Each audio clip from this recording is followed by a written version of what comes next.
And here, in a gripping narrative, Amitav Ghosh gives us a chilling and a terrifying account of how the world may be at the point of an environmental precipice. And he wonders aloud just why we seem to be sleepwalking into a crisis of our own making. Have we become a deranged lot? Joining me now is the author himself. Amitav, thanks so much for joining us here on CNBC-TV18. You know, whether we are a deranged lot or not, I will come to in just a bit. But tell us, like many fans, even I have been wondering, what brings you back to non-fiction? Well, first of all, Ronojoy, thank you very much for having me. It's a great pleasure to be here talking to you. Well, you know, I've been thinking about climate change for a long time. It really started with my book, The Hungry Tide, which is set in the Sundarbans. And while I was writing this book, I spent a lot of time in the Sundarbans. And, you know, the Sundarbans is a very powerful ecology. At the same time, it's also a very fragile ecology. And over there, you could already then, I'm talking about 2000, see really some of the effects of climate change. So it was then really that I began to think about it, and I've been increasingly obsessed with it, you know, as the evidence mounts. So finally, I had to get it all off my chest. Well, glad you did it, you know, but in the book, you've of course argued that how fiction writers, at least in the 20th century, may have ignored you know, climate change in a big way. But I'm intrigued, why did you then choose the non-fiction route to actually bring this to light? You do mention that Sundarbans, of you know, the book Hungry Tide, of course, mentioned it was in fact set at the backdrop of the Sundarbans. But weren't you tempted at any point in time to actually write a fictional account of you know, of some of the environmental or some of the risks that this environmental crisis poses to human civilization? I am tempted, yes, and indeed I'm working on something. But I wanted to explore really the broader question of how over the 20th century, in fact, you know, as global greenhouse gas emissions were increasing, writers and the arts generally became more and more divorced from our surroundings. And this is true not only of writers, but really across the arts. Yesterday, I had a very interesting conversation with Atul and Anju Dodia, who are two of India's greatest artists. And they were here in Bombay in 2005 during the terrible deluge. And they were very badly affected. You know, they lost a lot of their own work. Their daughter was marooned for a couple of days. So they were very powerfully affected, you know, by this event. So I asked them, I said, has this event, has this experience ever actually entered your own work? And they said, no, it never had. So if you just try and think about that, you know, how is it that some of the most important events that we are faced with just elude us, or that we don't attend to them? Just think, you know, in Mumbai here, we have the capital of India's film industry. We have so many writers. We have so many poets. And yet, really, it's hard to think of a single, I can't think of a single novel or short story about the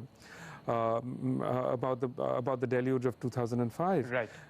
You know, so that's a strange thing in a way. Absolutely, yeah. In fact, we will come to Mumbai in just a moment. But before that, you know, the argument that you made as to why authors have not really engaged with the issue of climate change in a very meaningful way is because, you know, somewhere, you know, climate catastrophes were looked down upon by the realists, by the elites. So in that sense, do you feel that writers of today are still trapped in that thinking?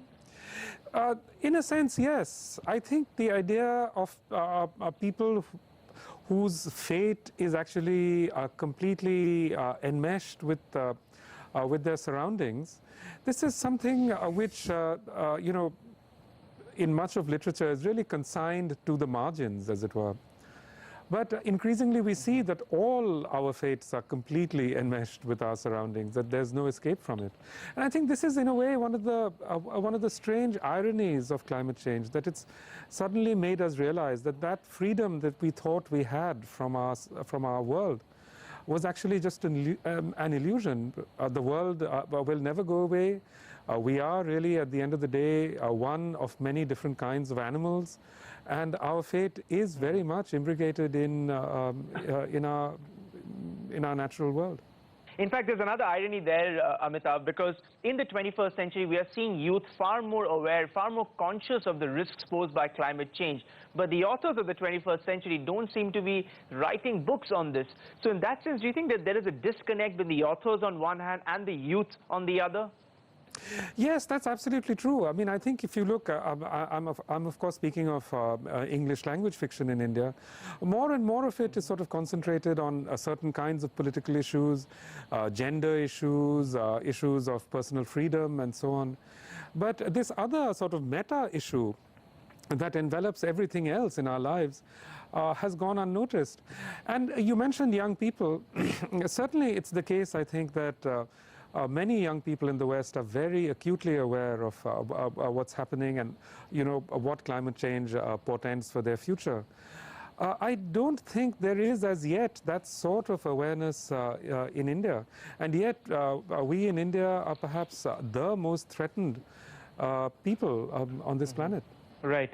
Let's come to Mumbai now. That's where you're sitting right now. And in the book also you've argued that how Mumbai is not, in a sense, immune to the, to some of the climatic upheavals that we've seen perhaps in some of the other parts of the country, let's say the eastern part of this country, because Mumbai also, and you've dug into history, and you said how Mumbai in 1909, for instance, did face a massive cyclone. In that sense, do you think that just because, there's a feeling that Mumbai or the Arabian Sea is not as susceptible as the Bay of Bengal, there's a sense of lethargy, even among policymakers, when it comes to actually gearing up for something like this? We in Bengal and others in the eastern part of the country are certainly very accustomed to cyclones and terrible storms and so on. And as a result, all kinds of mechanisms have been put in place to help prepare people for when big cyclones come. So evacuations have worked very well in Andhra Pradesh and Orissa, for example. But because the Arabian Sea historically, or at least in the 20th century, went through a sort of decline in cyclonic activity, the west coast of India really hasn't had that sort of experience with cyclones. So I don't think those evacuation measures and so on are in place up and down the districts of the west coast.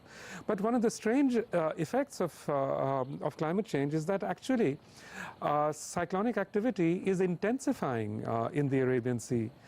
Just last year, we saw more cyclones in the Arabian Sea than in the Bay of Bengal for the first time. And not only that, many of these cyclones were sort of unprecedented in the directions they took and so on. Now, Mumbai in the 19th century was actually hit by several cyclones. And in the 18th century, there was a major cyclone which almost wiped out the Portuguese settlement in this location. So Mumbai certainly is in a very vulnerable location, and its vulnerability has only increased over the years because Mumbai, is, South Mumbai at least, is actually built upon this chain of islands which have come to be connected through reclaimed land and causeways and so on.